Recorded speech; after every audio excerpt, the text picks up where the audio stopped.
ergaan qaba ummata Oromootiif.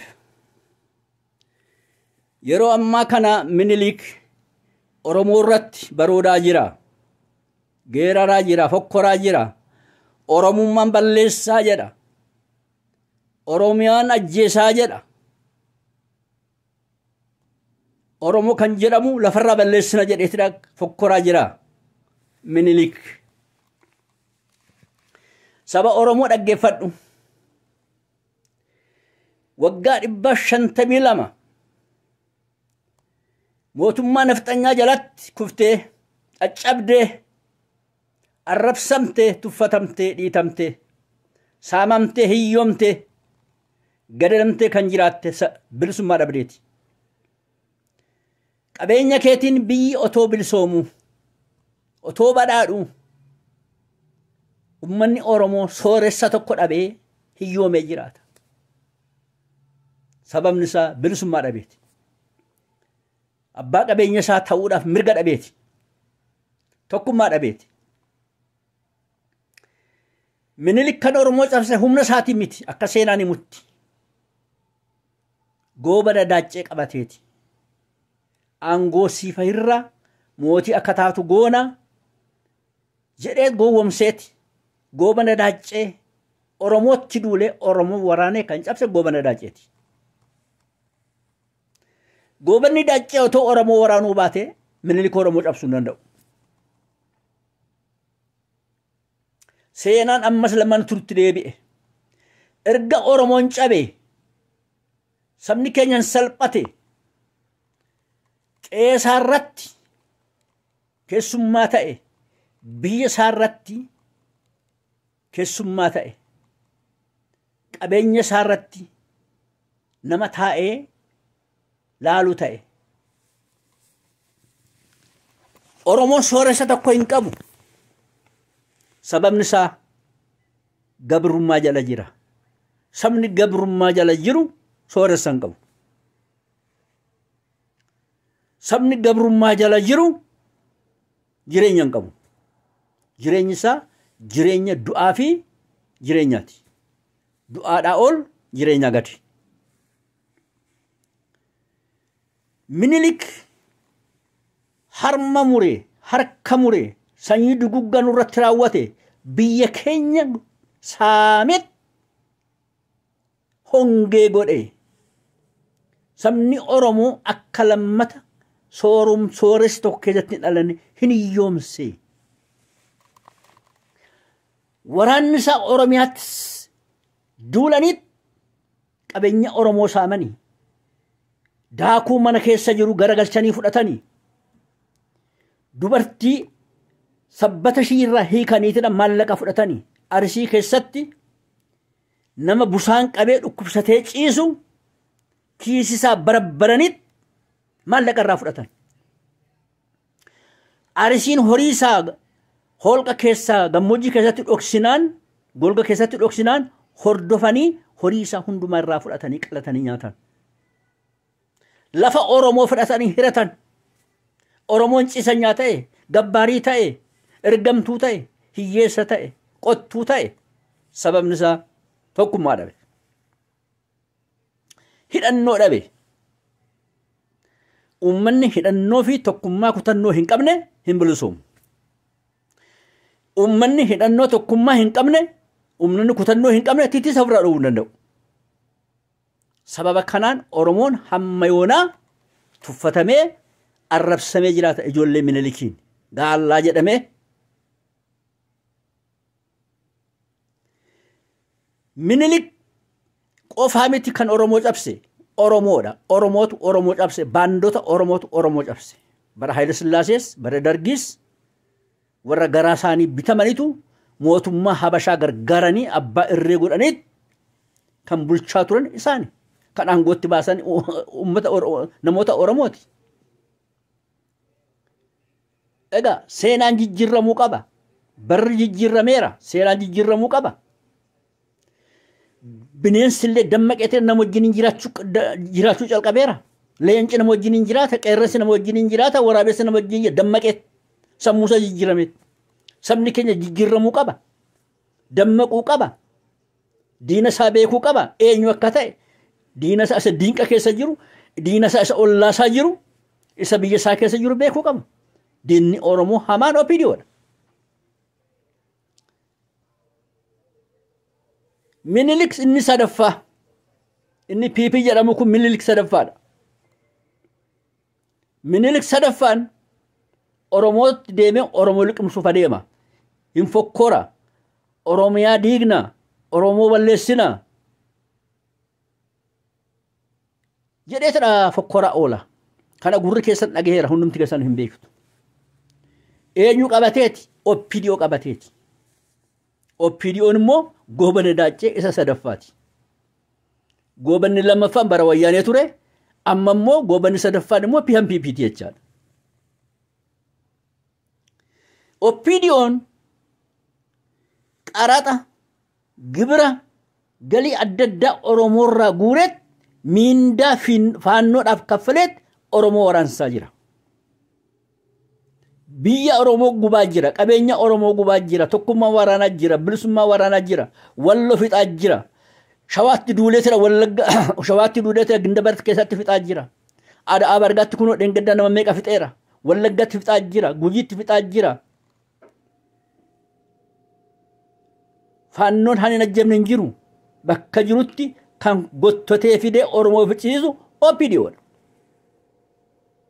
Miindaa kaffale qawwee itti bitee kan Oromoo fixiisu OPDOdha. Sabni Oromoo maaliif OPDO baatee jiraata? Diina isaa. Diina dhiiga keessaa. Oromoon qaraxa gibira galii adda addaa OPDOdha kennuu dhaabuu qaba. Tumaa tumee walii galee diduu qaba. Qabeenya isaatiin du'uu hin qabu. Qabeenya isaatiin waraannamuu hin qabu. Qabeenya isaatiin barbadaa'uu hin qabu. Diinni nyaatee dhugee machaa'ee Oromootti duulee Oromoo fixuu hin qabu. Qabeenyi Oromoo OPDO irraa dhaabbachuu qaba. Kana walii dabarsaa tumaa qaraxan kennina gibiran kennina galiin kennina. OPDO jechuun diina afaan Oromoo dubbatu jechaadha. Ragaansaa maalin waggaa 30 kunoo Oromoo waraanaa jira. Tokkummaa waraana, bilisummaa waraana, ijoollee keenya tumeetidha, caccabsa, hinkolaasa, ajjeeseetidha goodatti gata, waraabessi nyaachisa, ulfa ajjeesa, jaarsa ajjeesa, ijoollee ajjeesa, waan inni ajjemne hin jiru. Kanaaf Minilik cala diinni Oromoo OPDOdha. Kana beekuu qaba sabni Oromoo. Maalumaaf OPDO baatee jiraata.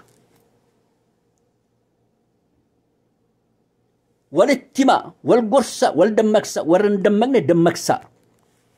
Warra rafes dammaqsa ittima. Warri OPDO jala kaatan seenaatu sin gaafata. Otoo saba keenya fixu.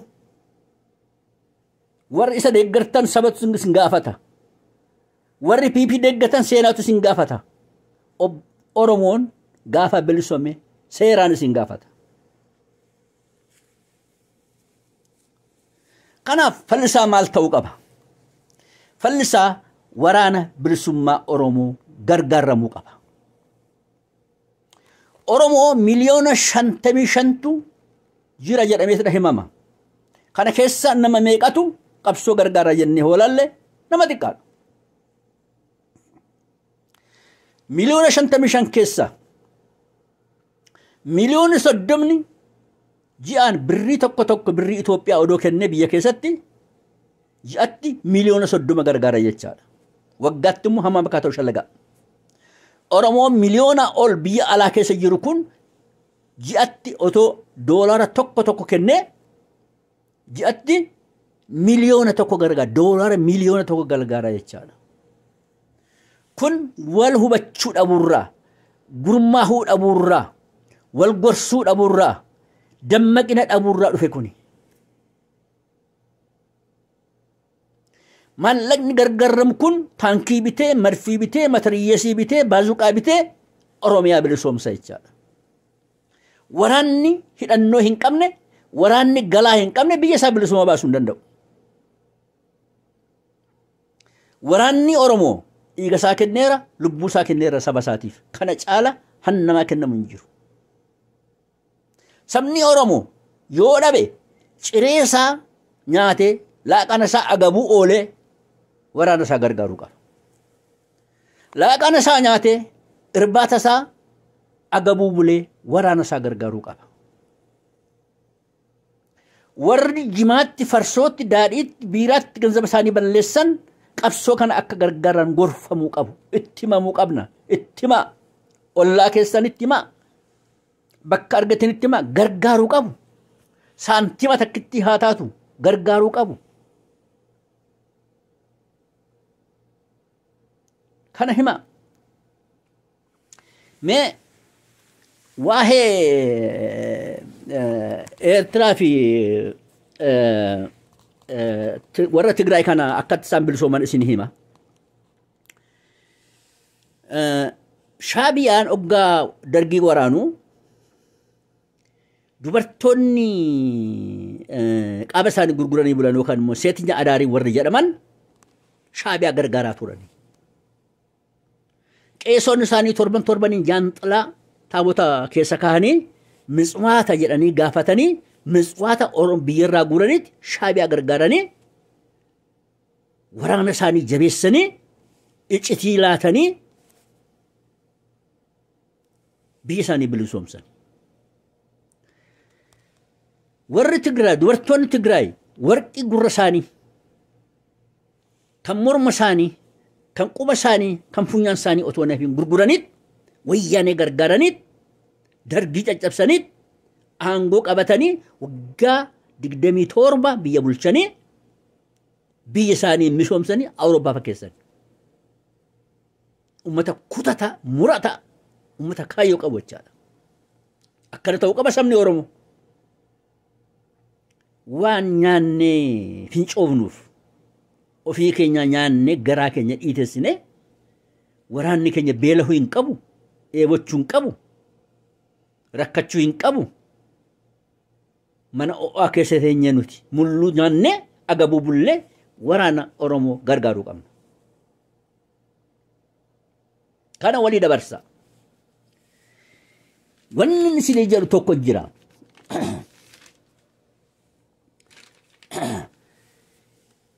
Nafxanyaan lammata Oromoo liqimsinaan hamma waaqaaf lafti garagarutti mangaagaa isaanii keessa Oromoon bahuu hin danda'u. Kun isa dhumaati. Kun isa dhumaati. Gaafa wayii lafxanyaan Oromoo liqimsee Oromoon alaabaa isaa qabatee gadi hin ba'u. Aadaa isaa uffatee gadi hin ba'u. Afaan isaa dubbachuun hin orgama. Oromiyaa kan jedhamu akka lafaan kaane seeraan hin orgama. Oromoon mataa isaa ol qabatee uummata keessa dhaabbachuu hin danda'u. Jiraa gubata. Jiraa gubata. Akkuma kunoo ijaan agarre nama lubbuudhaan lubbuu qabu ibiddatti galchanii waddanii nyaatan sun akkas kana caala Oromoo waddanii nyaatu. Kanatu Oromootti dhufuuf adeema saba Oromoo. Ilmaan Oromoo hubadhaa.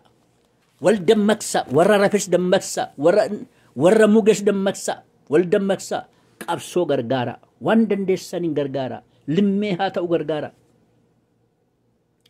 Falli Oromoo waraana bilisummaa Oromoo qofaadha. Kana achi falli biraa hin jiru. Falli inni dhumaa kana ta'uusaa beeka. Gabrummaan kun dhalootatti darbee akka dhaloota keenya barbadeessine.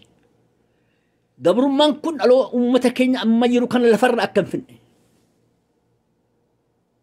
Irree isaa jabeeffachuu qaba Oromoon. Waraana isaa jabeessee irree namni dhiibee cabsuu hin dandeenye ta'uu qaba. Egaa waan an jedhu nan gaggabaabsaa seenaa kana walii dabarsaa uummata keenyatti himaa ittiin wal dammaqsaa gara fuulduraa yaada biraa qabadhee nan dhiyaadhaa. Hajana dhaggeeffattaniif galatoomaa nagaatti bulaa.